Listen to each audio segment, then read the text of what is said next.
Hello दोस्तों, आज का जो वीडियो है वो काफ़ी इम्पोर्टेंट है।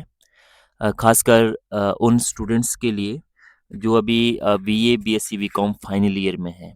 तो जैसा कि आपको अलग-अलग सोर्सेज़ से पता चल गया होगा कि पिछले कल ही एचपीयू की जो नोटिफ़िकेशन है बीए एंट्रेंस अ, एग्ज़ाम को लेकर वो एचपीयू ने जारी कर दी है। तो जो बीएड है वो काफ़ी इम्पोर्टेंट है, ख़ासकर उनके लिए जो टीचिंग में जाना चाहता है।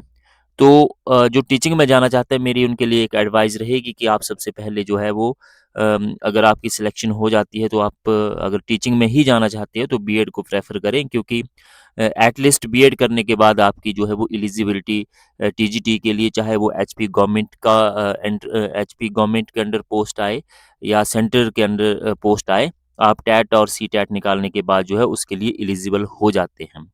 अगर आप एमए में जाना चाहते हैं, तो एमए में आपकी जो है वो एलिजिबिलिटी नहीं बनती है जब तक आप नेट नहीं निकाल लेते और आपकी सिर्फ़ कॉलेज के लिए ही एलिजिबिलिटी जो है वो बनती है। तो बीएड करने के बाद आप फिर एक बार आपकी बीएड हो गई तो उसके बाद आप रेगुलर मोड से या प्राइवेट मोड से जो है वो एमए को कंटिन्यू कर सकते हैं। और अगर आपकी एमए हो जाती है तो फिर आपके पास 2 ऑप्शन हो जाते हैं, एक स्कूल लेक्चरर का और टीजीटी का तो ऑलरेडी आपके पास ऑप्शन है ही।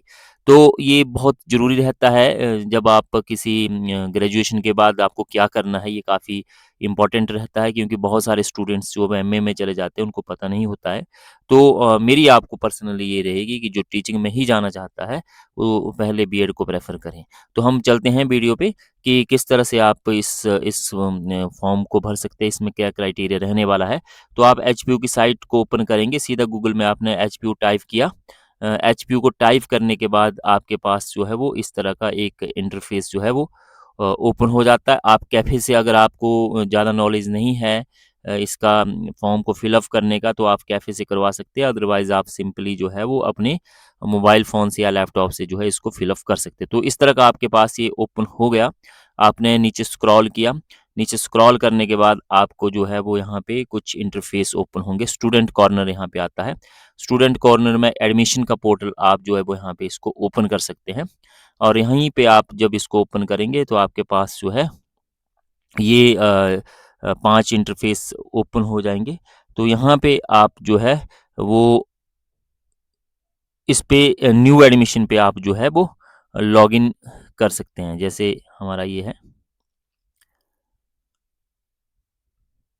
न्यू एडमिशन पे आप जो है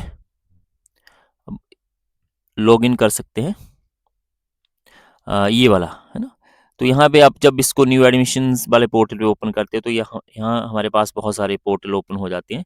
जैसे यहाँ पे आप देख रहे हैं ये जो है वो अभी एमए का एंट्रेंस की जो नोटिफ़िकेशन नहीं निकली है लेकिन ये जो है वो आईसीडीओल की जो फॉर्म निकले थे पीछे उसकी सारी की सारी इन्फॉर्मेशन है। तो सबसे टॉप पे आपका 2026-27 रेगुलर बैच बीएड के जो एंट्रेंस है उसकी 4/4/2026 को कल ही जो इसकी नोटिफ़िकेशन हुई है। इसकी जो लास्ट डेट है वो 11/5/2026 है।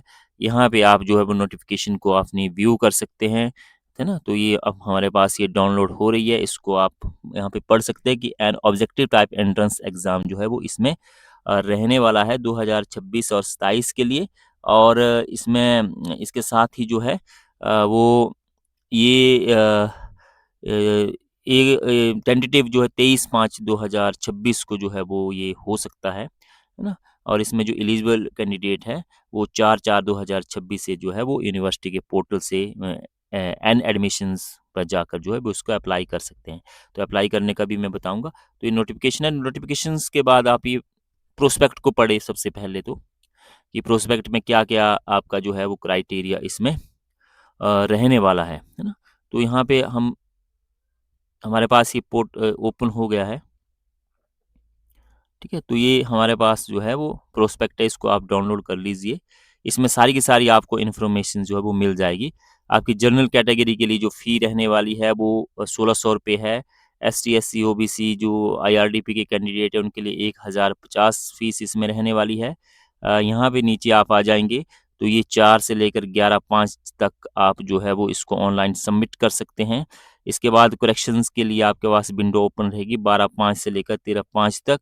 इसके बाद आपका जो है date of uploading admit card 19/5 को आप जो है वो अपने एडमिट कार्ड को डाउनलोड कर सकते हैं और टेंटेटिव जो है वो डेट ऑफ एंट्रेंस 23 मार्च 2026 को ये रहने वाली है ना?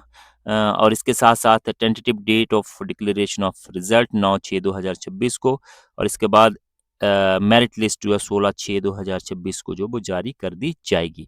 अब बहुत सारे स्टूडेंट्स के ये टाइम भी दिया गया है एंट्रेंस एग्ज़ाम का क्या है 10:30 बजे आपको जो है वो एंट्री लेनी है और इसके बाद 11 से लेकर साढ़े 11 1 बजे तक जो है वो एंट्रेंस का इसका टाइमिंग रहेगी, है ना? तो ये सारा का सारा आपको दिया गया है कि कितने क्वेश्चन्स इसमें रहने वाले हैं, 150 क्वेश्चन्स इसमें रहता है, जिसमें कि आपका टीचिंग एप्टीट्यूड है, कमिटी और कमीशंस है ना? आपका अलग-अलग जो कंपोनेंट्स होते हैं टीचिंग के, वो सारे के सारे क्वेश्चन्स इसमें रहेंगे और एचपी जीके के भी जो है वो इसमें क्वेश्चन्स जो है वो रहेंगे, है ना? तो इसमें आपको कुछ वेटेज दी जाएगी एनएसएस, एनसीसी जो भी है, उसकी जब आपकी काउंसलिंग होगी, तो यहाँ पे आपका फिर ये बीएड का आपके क्या-क्या सेमेस्टर रहने वाले हैं, उसका भी आपका ये पूरा दिया गया है। और सीट्स की हम बात करें तो रेगुलर जो आपकी होगी, वो एचपीयू में आई थिंक 100 सीट्स है ना?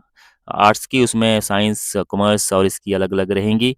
इसके बाद धर्मशाला जो आपका सेंटर है, वहाँ पे भी कुछ सीट्स है ना? तो अलग-अलग जो है आपकी रेगुलर्स जो है उसमें फीस आपकी कम रहेगी। लेकिन इसके साथ-साथ आपके हिमाचल में लगभग 73 जो डिफरेंट प्राइवेट कॉलेजेस है वहाँ से भी आप इसको जो है वो कर सकते हैं, है ना? तो प्राइवेट कॉलेजेस की जो फीस लगभग आपका 1 लाख से लेकर 1.5 लाख के बीच में आपका खर्च इसमें रहेगा फीस का, है ना? तो आप उस हिसाब से जो है वो जिनकी मेरिट डाउन आएगी वो वहाँ से भी इसको कर सकता है। अलग-अलग कैटेगरी की जो है वो रिज़र्वेशन इसमें रहने वाली है। तो इसको आप थ्रू आउट कीजिए पूरे एंट्रेंस को यहाँ पे दिया गया है आपका कि क्या-क्या, कौन-कौन से क्वेश्चन्स आपके आएँगे। तो कोई भी एंट्रेंस की बुक है, अच्छी-सी बुक मार्केट में आप जाइए, वहाँ से ले लीजिए। General awareness HP and India 30 questions आएँगे। लैंग्वेज एंड कॉम्प्रिहेंसिव हिंदी और इंग्लिश लैंग्वेज 20-20-20 40 नंबर के आएंगे हिंदी और इंग्लिश। लॉजिकल रीजनिंग 20 नंबर की आएगी। Knowledge of national committees and commissions जो एजुकेशन के ऊपर है 20 नंबर के और टीचिंग एप्टीट्यूड जो है वो 40 नंबर का आएगा और टोटल आपके 150 मार्क्स होंगे। तो रेगुलर आपको अगर सीट लेनी है तो आपको 110 से ऊपर ऊपर जो है वो डिपेंड करेगा कि पेपर आपका कैसा है। उसके ऊपर जो है वो 110 के ऊपर आपकी जो है वो सीट्स आपको मिल सकती है। फिर अलग-अलग कैटेगरी के अलग-अलग मेरिट जो है वो उसमें रहने वाली है। तो ये ओएमआर शीट पे जो है वो ये टेस्ट होगा।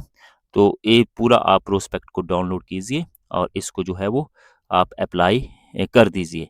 तो अप्लाई करने के लिए सिंपली आप जब नीचे स्क्रॉल करेंगे तो 2 आपके पास यहाँ पे ऑप्शन है, login for already registered candidate, click here for new registration. तो आपका तो न्यू रजिस्ट्रेशन होगा और यही रजिस्ट्रेशन आपका एमए में अगर आप एंट्रेंस देना चाहते हैं तो वहाँ पे भी यूज़ हो जाएगा। तो यहाँ पे न्यू रजिस्ट्रेशंस पे जब आप करेंगे तो आपके पास ये विंडो ओपन हो जाएगी। यहाँ पे आप अपना नेम आ जाएगा, फादर ने कैंडिडेट का नाम हिंदी में आ जाएगा, मदर का नेम है ना, father name, date of birth यहाँ से आप सेलेक्ट कीजिए, जेंडर आपका यहाँ से सेलेक्ट हो जाएगा, मेल फीमेल जो भी है। तो अगर आपको और नहीं आता तो गलत आपने नहीं भरना है, डिस्ट्रिक्ट आ गया, पिन कोड आ गया, एड्रेस आ गया, स्टेट एचपी आ गया, आपका जो है मोबाइल नंबर आ गया, मोबाइल नंबर सही देना है। मोबाइल नंबर पे ओटीपी आएगा, ओटीपी को आपने फिल करना है, उसको वेरीफाई करना है, ईमेल कैंडिडेट की ईमेल पे भी आपको ओटीपी आएगा, उसको आपने वेरीफाई करना है। यहाँ पे आपने पासवर्ड बनाना है और कन्फर्म पासवर्ड करना है और उस पासवर्ड को जो है आपने एक डायरी पे लिख लेना और उसको सेव कर लेना। सेव जब आप करेंगे तो नेक्स्ट पेज पे आप चले जाएँगे और नेक्स्ट पेज पे जो है वो आपकी पूरी की पूरी डिटेल जो है उसको आप फिल अप कर सकते हैं। इसका ऑलरेडी वीडियो बना हुआ है, बीएड एंट्रेंस का फॉर्म को कैसे फिल अप करना है। पिछला वीडियो उसको आप जो है वो स्टेप बाय स्टेप देख सकते हैं और आप जो है वो सिंपली भर सकते हैं। 3-4 स्टेप इसमें रहने वाले हैं। आप अपनी एजुकेशन क्वालिफिकेशन भरिए और लास्ट में आप फ़ी को सबमिट करके जो है वो फॉर्म को अपनी डिपॉज़िट कर सकते हैं। तो आई होप इससे आपको जो है वो इन्फॉर्मेशंस कुछ मिली होगी। तो जल्दी से आप अपना जो है बीएड का एंट्रेंस का जो फॉर्म है उसको भर लीजिए और इसकी तैयारी भी जो है वो स्टार्ट कर दीजिए। जिसने अभी पढ़ना शुरू नहीं किया है तो अभी आपके पेपर चले हुए हैं फाइनल, उसके साथ-साथ आप जो है वो बीएड एंट्रेंस की तैयारियाँ भी कर सकते हैं। तो थैंक यू सो मच। किसी की कोई क्वेरी, कोई समस्या हो तो आप मुझे लिख सकते हैं। Thank you so much.